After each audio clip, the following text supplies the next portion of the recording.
असां सभु किथे न किथे पंहिंजो पंहिंजो कमु करे रहिया आहियूं ऐं सभिनी खां वॾी ॻाल्हि त असां सभिनी खे पुरुमीद रहणु खपे।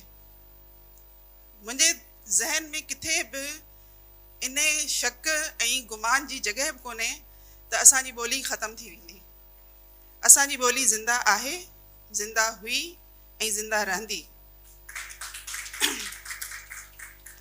छो जो हिन क़ौम में उहे माण्हू शामिल आहिनि जेके हिन ॿोली जे लाइ तमामु संजीदगी सां सचाई सां कमु कनि पिया ऐं उन्हनि में शायदि असां अॼु मूंखे महसूसु पियो थिए त उन जी कमी आहे अमर फयाज़ बुरड़ो साहिबु जेको ॿोली जी इंजीनियरिंग ते कमु पियो करे ऐं हमसरी जी एडिटर जे तौर ते असांजो हिकिड़ो यूट्यूब चैनल बि आहे।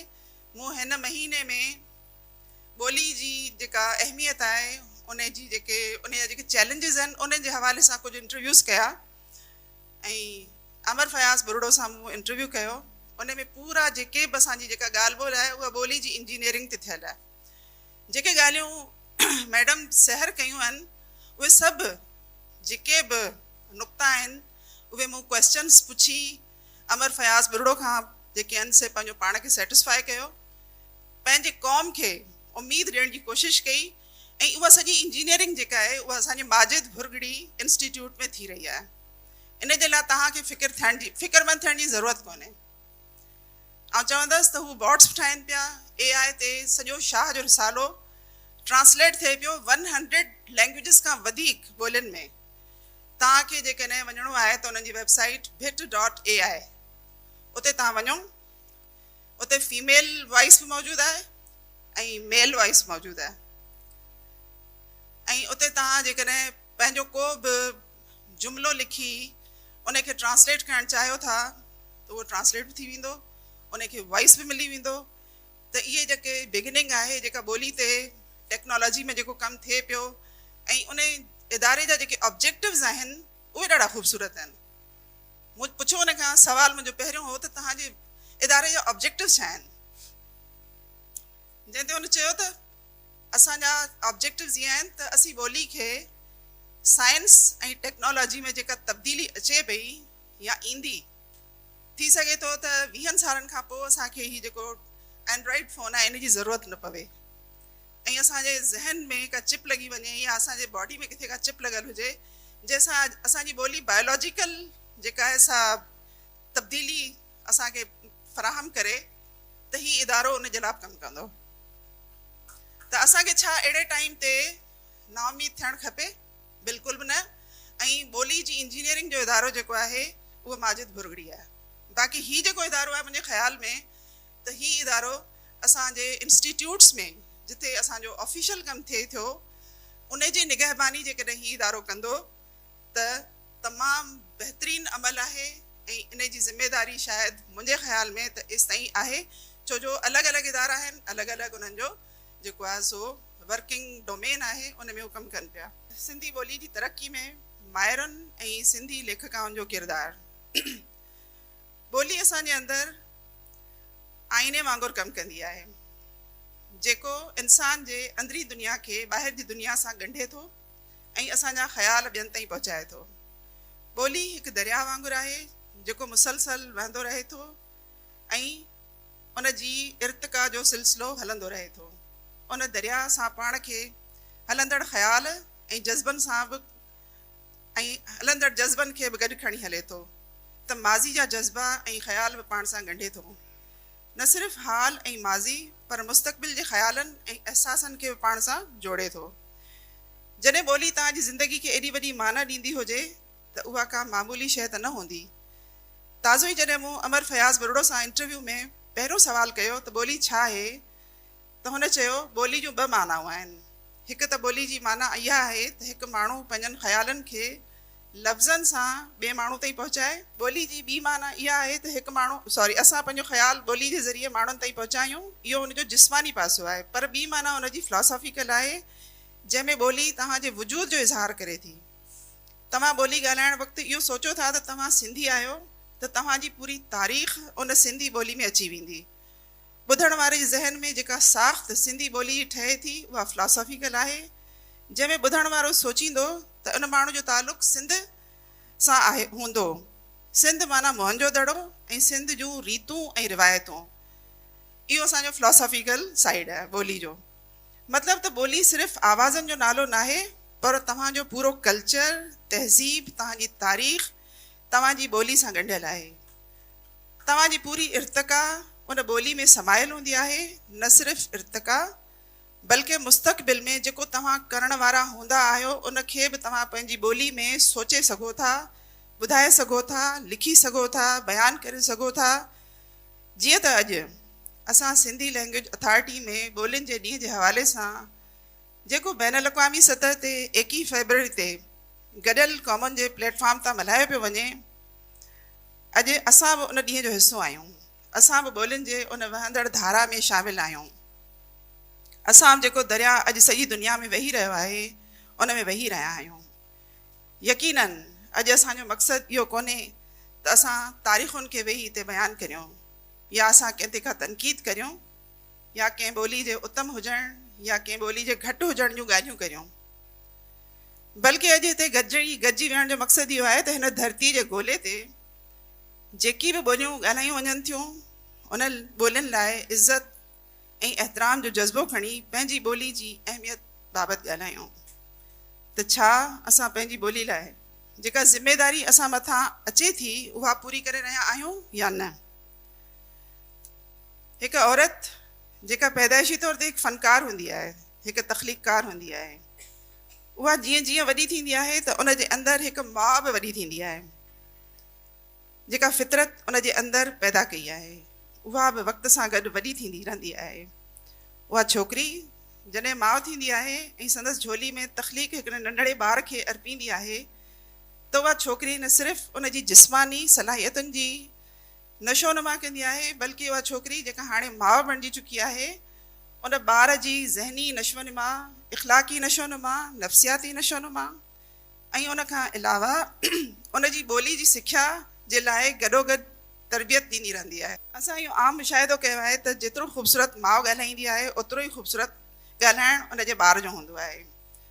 जेकॾहिं माउ पंहिंजी ॻाल्हि ॿोल में शाइरी जो इस्तेमालु कंदी त ॿारनि खे बि शाइरी जो शौक़ु पैदा थींदो। जेकॾहिं माउ पंहिंजे ॻाल्हि ॿोल में पहाका ऐं प्रोलियूं इस्तेमालु कंदी त उन जे ॿार जी ॿोली में उन्हनि पहाकनि ऐं प्रोलियुनि जो इस्तेमालु थियणु शुरू थी वेंदो। जेको सॼी ज़िंदगी उन सां गॾु हलंदो रहंदो। जेकॾहिं हिकु माउ खे झूंगारण जो शौक़ु हूंदो, विंदराईंदी हूंदी त उन्हनि ॿारनि जे अंदरि शाइरी जो शौक़ु पैदा थींदो। इहो त हिकु औरत जो नंढिड़ो किरदारु आहे जेको हिकु घर जे अंदरि हू अदा करे थी ऐं उतां ॿार जी ॿोली जे बुनियाद खे रखे थी, पर उनजो असरु सदियुनि ताईं पंहिंजी ॿोली, पंहिंजी तहज़ीब ते छॾे थी। असां जंहिं दुनिया में रहूं था उन में औरत जे कम जी घणो करे नफ़ी कई वञे थी। उन जे अदा कयल किरदार जी नफ़ी करे उनखे इहो क्रेडिट ॾियण खां हमेशह खां इनकार कयो वियो आहे जेको संदसि हक़ आहे।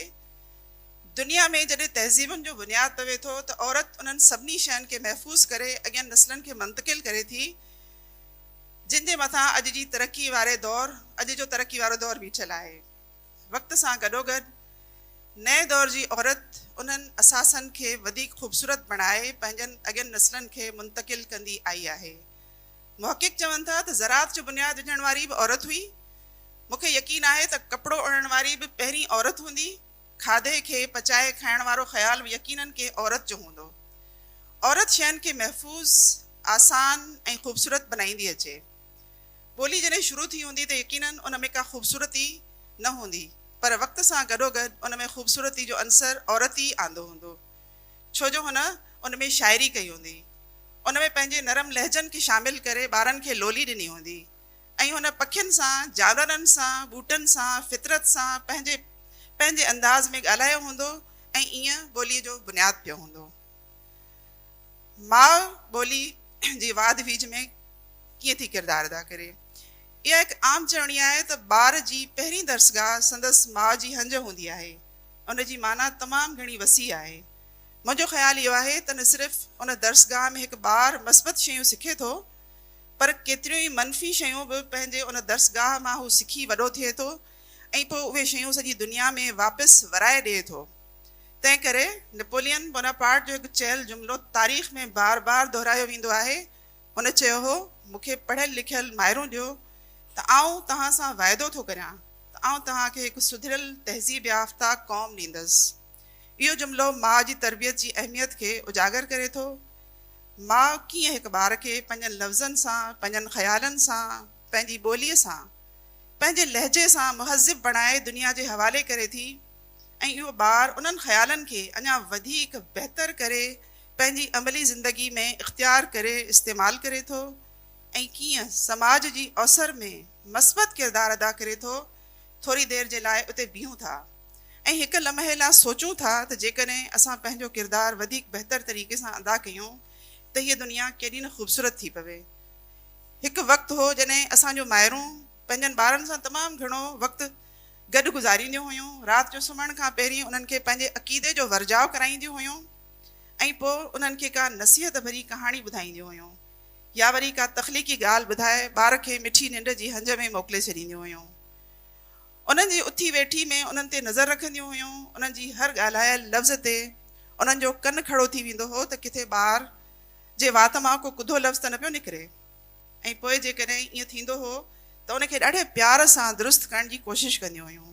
ॿार जी ॿोलीअ में उहे लफ़्ज़ शामिलु कया वेंदा हुआ जिन में प्यार, इज़त, एहतराम, मोहबत शामिलु हुजे। उहो वक़्तु हो जॾहिं हिकु मुहज़िब माउ पंहिंजनि ॿारनि खे पंहिंजी ममता ऐं पंहिंजी सुंदरता सां ख़ूबसूरत ॿोली सेखारी, ऐं जेका ॿोली असां अॼु ॻाल्हाए रहिया आहियूं ऐं जंहिं ॿोली जो असां अॼु तज़किरो करे रहिया आहियूं या जंहिं ॿोलीअ जे गुम थियण जे ख़ौफ़ में असां सभु मुब्तला आहियूं, उन माउ जो इहो सॼो तोहफ़ो आहे। शायदि हिन वक़्तु असांखे ॿोली खां वधीक पंहिंजे उन माउ खे ॻोल्हण जी ज़रूरत आहे जेका पहिरीं दर्सगाह या नर्सरी हुई, जेका पंहिंजे ॿार खे ख़ूबसूरत ॿोली ऐं ख़्याल अता कंदी हुई। उन माउ जी वरी असांखे ॻोल्हा करे उनखे वापसि वठी अचिणो पवंदो, छो त ॿोली ॿार घर खां सिखंदो आहे। हर शइ घर खां सिखंदो आहे, न सिर्फ़ु ॿोली पर हर ख़्याल, मज़हब, इंसानियत, शुक्रगुज़ारी, बर्दाश्त, अदम तशद्दुद, उहे सभु शयूं ॿोली जे ज़रिए माउ पंहिंजे ॿार खे सेखारींदी वेंदी आहे। इहो नथो थी सघे त हिकु ॿारु जंहिंजी ख़ूबसूरत ॿोली हुजे, जंहिं वटि लफ़्ज़नि जो इंतिहाई ख़ूबसूरत ज़ख़ीरो हुजे, जंहिं वटि ख़ूबसूरत ख़्यालनि खे बयानु करण जे लाइ ख़ूबसूरत लफ़्ज़ हुजनि, उहो कंहिंखे नुक़सानु पहुचाए सघे। हिन वक़्तु असांजी ॿोलीअ खे जेको ख़तरो आहे उन में असांजे घरनि में उहा माउ ग़ैर हाज़िर आहे जेका पंहिंजे ॿार खे सिंधी ॿोलीअ जो उहो ख़ूबसूरत ख़ज़ानो मुंतक़िल करण जे क़ाबिल हुजे। असांखे फ़ख़्रु आहे पंहिंजनि माउरनि ते जिन माज़ीअ में वॾियूं वॾियूं डिग्रियूं न हूंदे बि तमामु ख़ूबसूरत ॿोली पंहिंजनि ॿारनि खे सेखारी। उन्हनि माउरुनि जे हंजुनि में शाह अब्दुल लतीफ़ भिटाई, सचल सरमस्त, शेख अयाज़, उस्ताद बुखारी जहिड़नि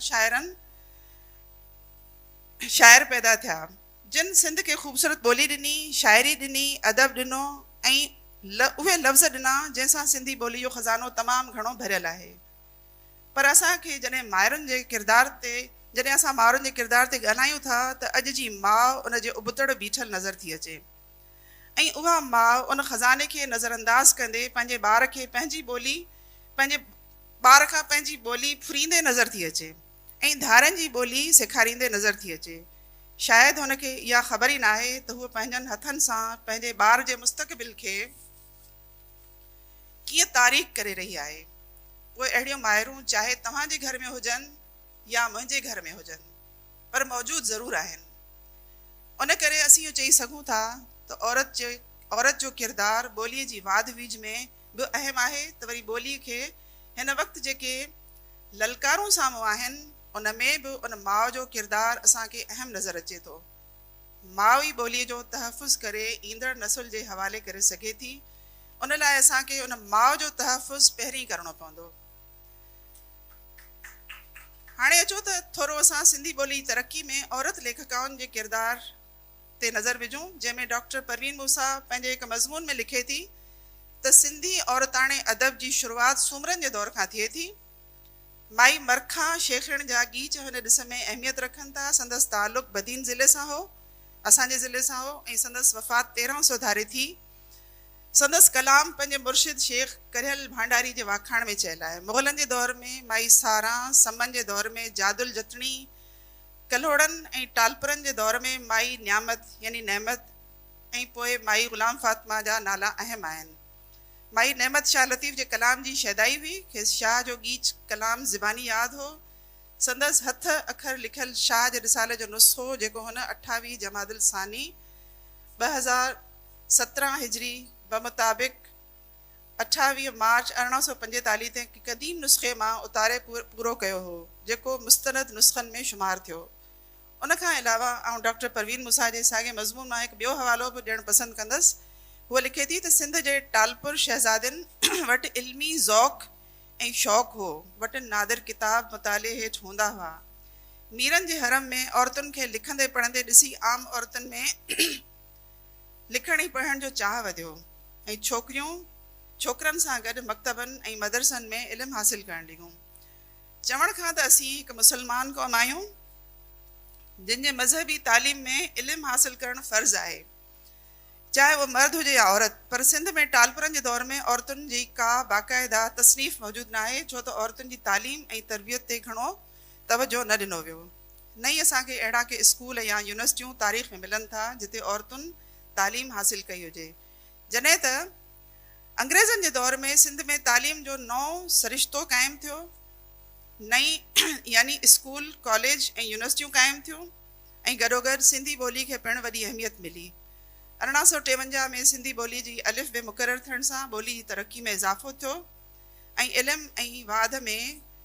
जी वाध वीज में वाधारो आयो। इन ई दौर में छापाखाना क़ाइमु थिया। सिंधी सहाफ़त सां ॿोली ऐं नसर जे वाधारे जूं राहूं हमवार थियूं, जिते उन दौर में तमामु वॾनि अदीबनि जा नाला असांखे मिलनि था, जिन में मिर्ज़ा कलीज बेग, शमसदीन बुलबुल, दीन मोहम्मद वफ़ाई, मीर अब्दुल हुसैन सांगी जहिड़ा कदावर नाला मौजूदु आहिनि। उते माई ग़ुलाम फातिमा, भगवानी दासी, रामाबाई, कमला केसवाणी, गोबी हिंगोराणी, सुंदरी टेहल रामाणी ऐं ॿियनि जा नाला मिलनि था। विरहाङे खां अॻु हिंदू छोकिरियुनि में पढ़ण जी रिवायत वधीक नज़र अचे थी। अंग्रेज़ दौर में कमला केसवाणी जो नालो शाइरा ऐं नक़ाद तौरु मशहूरु आहे। उनजो ज़िक्र बि डॉक्टर परवीन मूसा पंहिंजे मज़मून में कयो आहे, जंहिंखे पढ़ी मूंखे तमामु घणी हैरत थी, छो त हिन वक़्तु जॾहिं असां अदब जे उरूज जी ॻाल्हि कयूं था त सिंधी अदब तमामु घणो उरूज हासिलु करे चुको आहे। त असांखे सिंधी अदब में शाइर त घणा मिलनि था, पर असांखे अदब जी दुनिया में तनक़ीद जो मैदान ख़ाली नज़र थो अचे ऐं तनक़ीद खे अदबी दुनिया में पसंदि नथो कयो वञे ऐं इंतिहाई नज़रअंदाज़ थियल मज़मून आहे।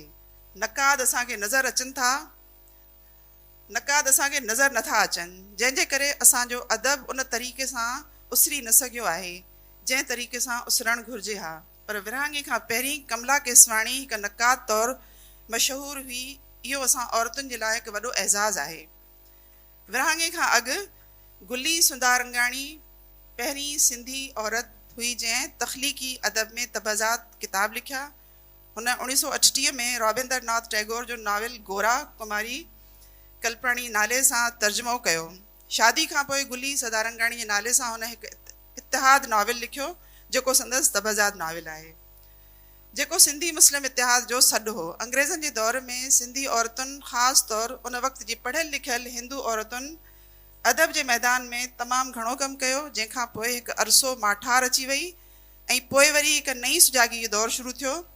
सिंधी अदबी बोर्ड जो बुनियादु पियो, 1 यूनिट ख़िलाफ़ तहरीकूं शुरू थियूं, पंहिंजी सुञाणप जो शौर वधियो। औरतुनि जे निकिरंदड़ रिसालनि में खां सवाइ औरतुनि ॿियनि रिसालनि में पिणु लिखियो। 1957 में बेगम ज़ीनत अब्दुल्ला मारई रिसाले जी एडिटर तौरु कमु कयो। 1965 में बेगम ख़ानम ख़दीजा दाऊद पोटो अदियूं रिसाले जी बानी ऐं सरप्रस्त तौरु कमु कयो। हुन वक़्तु सिंध में सिंधी लेखकाउनि जी हिकु पूरी गैलेक्सी मौजूदु आहे, जिन में उन्हनि औरत लेखकाउनि तमामु घणो ख़ूबसूरत नसर बि लिखियो आहे ऐं शाइराउनि तमामु ख़ूबसूरत शाइरी करे ॿोलीअ खे हिकु ख़ज़ानो अता कयो आहे। असां जेकॾहिं उन्हनि जा नाला ॾिसूं त असां वटि बेगम ज़ीनत अब्दुल्ला चन्ना, सुमेरा ज़रीन, ख़ैरुनिसा जाफ़री, फ़हमीदा हुसैन मेमण, नूरुलदा शाह, महताब महबूब, तनवीर जुनेजो, डॉक्टर दुरे शहवार, सैयद महताब अकबर राशदी, जीजी ज़रीना बलोच, अख्तर बलोच, लैला बाना, रशीदा हिजाब, साइमा जाफ़री, अमर सिंधु, अतिया दाऊद, डॉक्टर नूर अफरोज़ ख्वाजा, डॉक्टर परवीन मूसा मेमण, तहमीना मुफ्ती, सहर गुल ऐं सहर इमदाद जड़ा नाला मौजूद आहिनि, जिन ख़ूबसूरत नसर लिखियो आहे ऐं शाइराउनि में रुबीना अबड़ो, शबाना अलमाणी, रुखसाना प्रीत, सीमा अब्बासी जड़ा नाला शामिल आहिनि। सहर इमदाद जो हींअर ताज़ो ई इमदाद हुसैनी जे कहाणियुनि जे मजमूए वणजारो जे लिखियल मुहाग पे पढ़ियमि। संदसि ॿोली एतिरी त ख़ूबसूरत आहे जो उन ॿोली जी ख़ूबसूरती खे महसूसु करण जे लाइ कुझु जुमलनि खे बार बार पढ़ण ते दिलि चवे थी। सावल साईं में बस ही थोरो पैराग्राफ आहे। सावल साईं में को प्राचीन समय जो को झूनो रूह हो, जंहिंखे काल आकाल जूं साराणियूं सारियल हुयूं। हू उन्हनि सारुणनि खे की सदीअ जी सारुणनि सां रिलमिल करे नए दौर जी नई कथा खणे थो। तॾहिं जॾहिं असीं सिंधु सागर जे साम्हूं रहंदा हुआसीं ऐं शाम जो समुंड किनारे उघाड़नि पेरनि सां समुंड जी पेर पुस पाणीअ में किनारे किनारे हलंदा वेंदा हुआसीं। सो उन कहाणी वणजारो जो जनम हज़ारनि सालनि खां पोइ उन किनारे ते हिकु भेरो वरी थिए थो। सहर इमदाद हिकु अहिड़ी शख़्सियत आहे जंहिं सिर्फ़ु असांखे ख़ूबसूरत नसर ऐं शाइरी बि ॾिनी आहे, पर संदसि वॾो कमु जेको हूअ हिन वक़्तु करे रही आहे, हुन पंहिंजे वर इमदाद हुसैनी जे टिड़ियल पिखड़ियल कम खे सहेड़े किताबनि जी सूरत में शाया करायो आहे, जंहिंखे शायदि हिन वक़्तु त उहा मञता नथी मिली सघे जेका संदसि हक़ आहे, पर तारीख़ इंसाफ़ ज़रूरु कंदी आहे ऐं संदसि उन कम खे हिकु ॾींहुं ज़रूरु साराहियो वेंदो, छो त इमदाद हुसैनी जी हिकु हिकु सिट जी हुन हिफ़ाज़त कई आहे ऐं हिकु हिकु सिट खे हुन महफ़ूज़ करे छपरायो आहे। सिंधी ॿोली जे गुलिस्तान खे रेज ॾियण लाइ जिन औरतुनि पंहिंजो किरदारु मुस्तक़िल मिज़ाजी सां अदा कयो आहे, उन्हनि में डॉक्टर परवीन मूसा जिते कहाणियूं शाइरी ॿाराणो अदब तख़लीक़ कयो आहे, उते हुन तहक़ीक़ी कम सां गॾोगॾु निसाबी किताबनि ते कमु करे पंहिंजी ज़िमेदारी खे घण रुखे अंदाज़ में पूरो कयो आहे, जंहिंजी जेतिरी बि पज़ीराई करणु घुरिजे उहा घटि हूंदी। डॉक्टर परवीन मूसा उन्हनि औरतुनि में शामिल आहे जिन अदब जी अवसर में पंहिंजो भरपूर किरदारु अदा कयो आहे, उन सां गॾोगॾु पंहिंजनि ॿारनि जी तालीम ऐं तरबियत ते मुकमल तवजो ॾिनो आहे ऐं पंहिंजे घर खे हिकु लम्हे लाइ बि न विसारियो आहे, जिते थकावट में हिकु औरत खे आराम करण जे लाइ हिकु पुरसुकून कुंड जी ज़रूरत हूंदी आहे।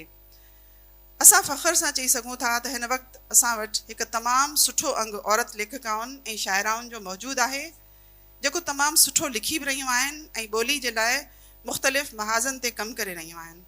पर जिते ॿोली खे ख़तरो आहे, इहो शायदि असांजे घर जो महाज़ आहे, जिते हिकु माउ खे पंहिंजी ॿोली खे जाचणो पवंदो, उनखे दुरुस्त करणो पवंदो, पंहिंजे लहजे में मिठास पैदा करणी पवंदी ऐं पंहिंजी ॿोली खे तर्क करे ॿियनि ॿोलियुनि खे घर में जाइ ॾियण बजाए पंहिंजी मादरी ॿोलीअ जी तरवीज करणी पवंदी। पंहिंजनि ॿारनि खे पंहिंजी ॿोली में प्यार भरियूं मिठियूं मिठियूं ॻाल्हियूं सेखारणियूं पवंदियूं, कहाणियूं ॿुधाइणियूं पवंदियूं, गीत सेखारणा पवंदा, जंहिंसां संसार में मोहबत जा गीत ॻाए सघजनि। Thank U.